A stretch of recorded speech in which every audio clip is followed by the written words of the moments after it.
بسم اللہ الرحمن الرحیم۔ السلام علیکم دوستو، آج کی ایک اور زبردست معلوماتی ویڈیو میں آپ کی خدمت میں حاضر ہیں۔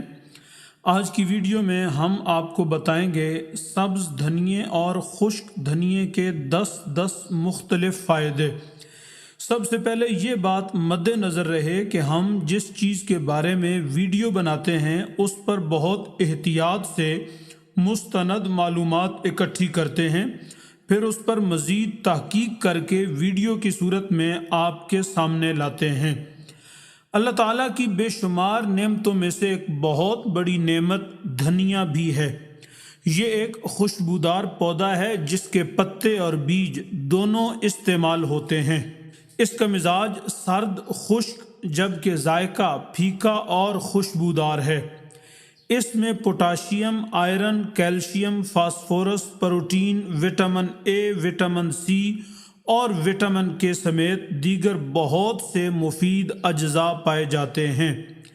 دھنیا اور اس کے بیج میں تقریباً 30% وٹامن سی ہوتا ہے جو انسانی جسم کی روزانہ کی ضرورت کو پورا کرتا ہے۔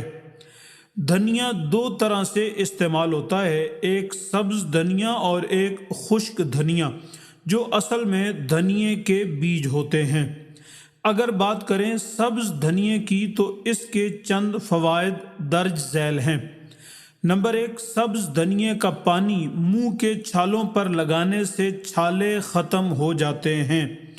نمبر 2، سبز دھنیے کی چٹنی اور اس کی پتیاں استعمال کرنے سے بھوک بڑھانے میں مدد ملتی ہے۔ جن مریضوں کو بھوک نہیں لگتی ان کے لیے یہ فائدہ مند ہے۔ معدے کے مرض میں مبتلا مریضوں کو ڈاکٹرز یہ استعمال کرنے کا مشورہ بھی دیتے ہیں۔ نمبر 3، اگر کسی کی الٹی نہ بند ہوتی ہو تو دھنیے کا رس چند قطرے پینے سے انشاءاللہ الٹی کو آرام آ جائے گا۔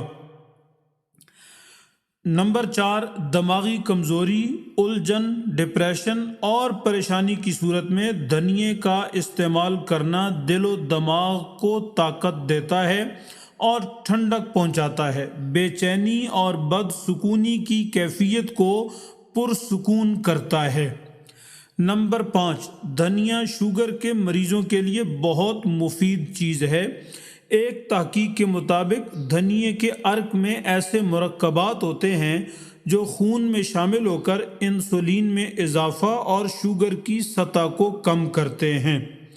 نمبر 6، سر درد، شوگر، معدہ اور دل کی دھڑکن کے لیے بھی از حد مفید ہے۔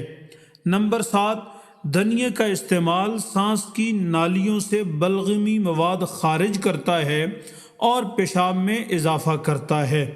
نمبر 8، دھنیے میں موجود اجزاء خون کی شریانوں سے متعلق امراض جیسے ہارٹ اٹیک، فالج اور ہائی بلڈ پریشر والوں کے لیے بہت مفید ہیں۔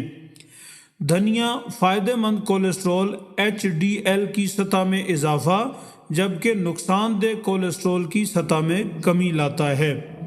نمبر 10، اسی طرح دوستو سبز دھنیے کا استعمال ہڈیوں کے امراض کے لیے بھی فائدہ مند ہے۔ اوپر بیان ہونے والے 10 فائدے سبز دھنیے سے متعلق ہیں۔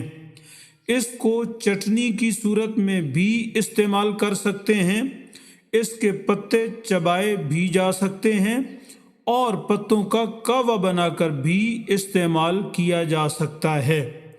جبکہ آگے ہم بیان کر رہے ہیں 10 مزید فائدے جن کا تعلق خشک دھنیے یا دھنیے کے بیج سے ہے۔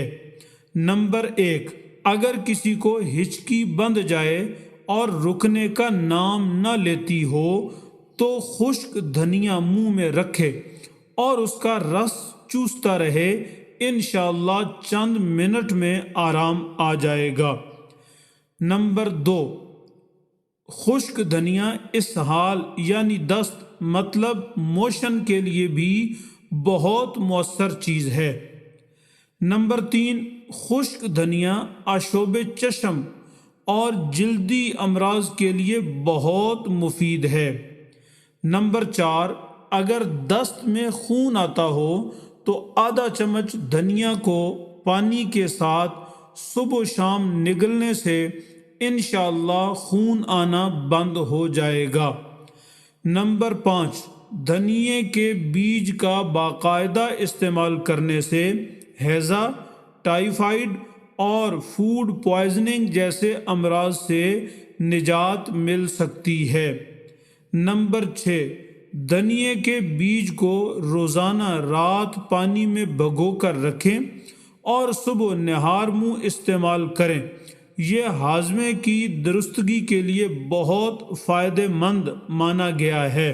نمبر 7، گرتے بالوں کے لیے دھنیے کے بیج کا پاؤڈر تیل میں مکس کر کے ہفتے میں 2 بار سر پر لگائیں، بال جھڑنا بند ہو جائیں گے اور بالوں کی جڑیں مضبوط ہو جائیں گی۔ نمبر 8، کولیسٹرول لیول نارمل کرنے کے لیے ثابت خشک دھنیا پانی میں ابال کر چھان لیں، نیم گرم ہو جائے تو چائے کی طرح گھونٹ گھونٹ کر کے پی لیں۔ چند دنوں کے مسلسل استعمال سے کولیسٹرول لیول نیچے آنا شروع ہو جائے گا۔ نمبر 9، اگر چہرے پر دانے نکل آئیں تو دھنیے کا پاؤڈر 1 کھانے کا چمچ، شہد 1 کھانے کا چمچ، ہلدی 1 چٹکی اور ملتانی مٹی حسب ضرورت، ان تمام اشیاء کو ملا کر ایک پیسٹ بنا لیں۔ اب اس کو چہرے پر لگا کر خشک ہونے دیں، اس کے بعد چہرے کو ٹھنڈے پانی سے دھو لیں۔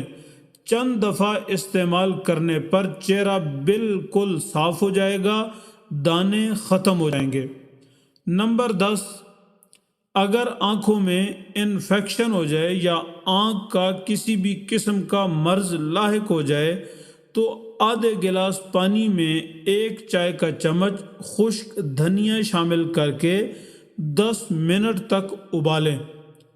دن میں 2 سے 3 بار اس پانی سے آنکھوں کو دھو لیا کریں، انشاءاللہ آنکھوں کے امراض دور ہو جائیں گے۔ دوستو، ویڈیو پسند آئے تو لائک کریں۔ آپ کا بہت شکریہ۔ السلام علیکم ورحمۃ اللہ۔